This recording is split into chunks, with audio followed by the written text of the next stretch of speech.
Hello everyone, Dead Poodles here, and today I have a very special Destiny 2 build that I'm calling the DARCI Cultist. This build takes me out of my comfort zone of highly aggressive playstyles and into one that's much more technical, but plays very conservatively. However, the results are solid, and this one can go toe-to-toe with any would-be Mida trying to dominate you at range. This build is faction specific, but if you aren't part of the future war cult, the root of the build is focused around the exotics, so you should be able to produce something close. The DARCI Cultist is built with the future war aesthetic, and came to be simply because I wanted to find a good use for the war cult scout rifle I keep getting by the dozens, the Pleiades Corrector. The stats on this rifle are almost on par with the Mida multi-tool, with the Mida having just slightly better handling and stability. As for perks, it has high caliber rounds and rampage.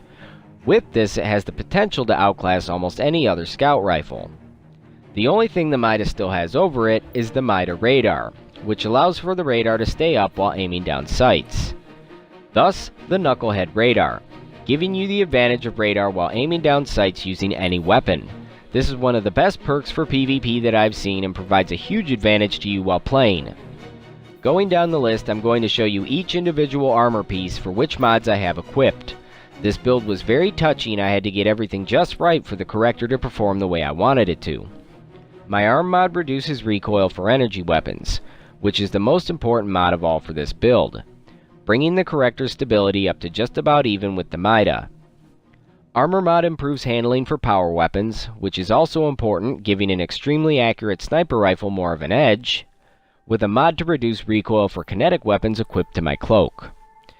With these mods on, it eliminates almost all the shortcomings with my 3 chosen weapons, and makes for a deadly accurate setup. Utilizing the Arcstrider subclass for my hunter, going for functionality over lethality with flux grenades, marksman's dodge for clutch reloads, and way of the wind for melee attacks that cause an area of effect disorientation. Looking back at my weapons, I have True Prophecy for my kinetic weapon. This has time payload, appended mag, and aggressive frame.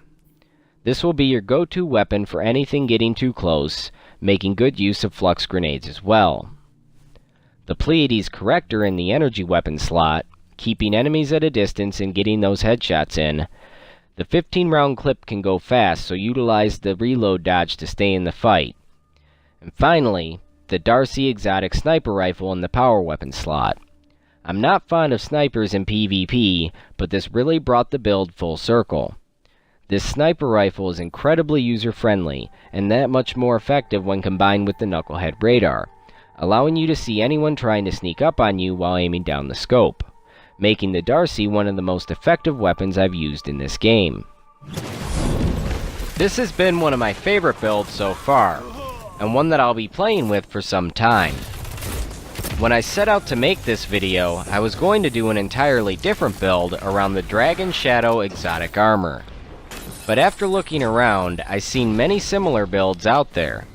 So I decided to go back to the drawing board and try to make a build as original, yet still highly functional as possible. The result was a faction-specific build based around one of my favorite exotics, with the intention on making decent competition for Mida multi-tool setups. And I must say, I'm very impressed. The key to this build is to try to take things slow. It's not going to stand much of a chance against auto rifles up close, so sticking with your team and staying in the back helps tremendously.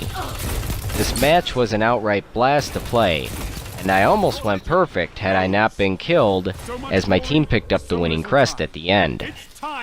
The True Prophecy worked out much better here than I expected, taking the most kills for this match. The mod equipped to my cloak really made a huge difference here, and it seemed like each weapon complemented the other in this setup. Just remember to keep your cool. The DARCI has the best fire rate out of all 3 weapons, if that says anything. Each shot matters, and knowing when to use the marksman's dodge is critical. I'm still getting used to it myself, so you don't see much use of it in the clip, but it has saved my life many times in testing, allowing you 30 shots with your scout rifle when engaged in drawn-out firefights. Another thing to remember is knowing when to use which weapon. You'll see me swap back to my scout rifle in cases where targets are leaving the effective range for my hand cannon, as well as switching back to the hand cannon when enemies close the distance and cluster together, using the sniper for a surprise attack from medium to long range. A quick double tap will take out targets before they know what hit them, which is even more effective if they were expecting you to pop back out with the same scout rifle. The DARCI also works great when in large firefights between two teams, as most people are preoccupied returning fire on players using automatic weapons.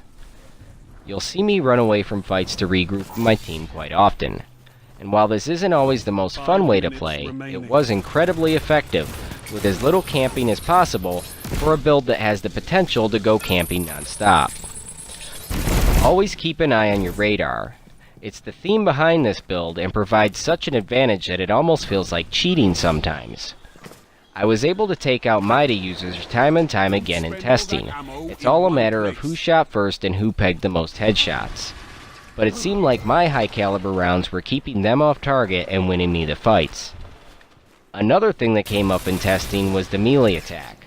While not 100% effective, it got me out of a pinch in multiple occasions, allowing me to slip away and hightail it back to my team, keeping me in the fight and doing as much damage as possible.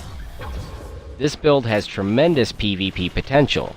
Every match that I've been in with it has been a complete shutout, and has really improved my overall efficiency once I got used to the more conservative playstyle, with each weapon having a very consistent time to kill and recoil pattern, allowing you to land shots with pinpoint accuracy. That's it for this video. Let me know what you think in the comments below. Here's the footage from the end of the match when I ended up dying at the very last second. If you enjoyed this video, be sure to drop a like. More Destiny 2 builds coming soon, so be sure to subscribe to stay up to date. Slam that notification bell so you know the minute new videos drop. Follow me on Twitter at DPS United for more news and information related to the channel. Need grips? Check out grips, controller cases, and more at faygrips.store. Link will be in the description below, and be sure to use offer code POODLES for 15% off your order. Future War Cult for the win. This is Dead Poodles, and I'll talk to you all next time.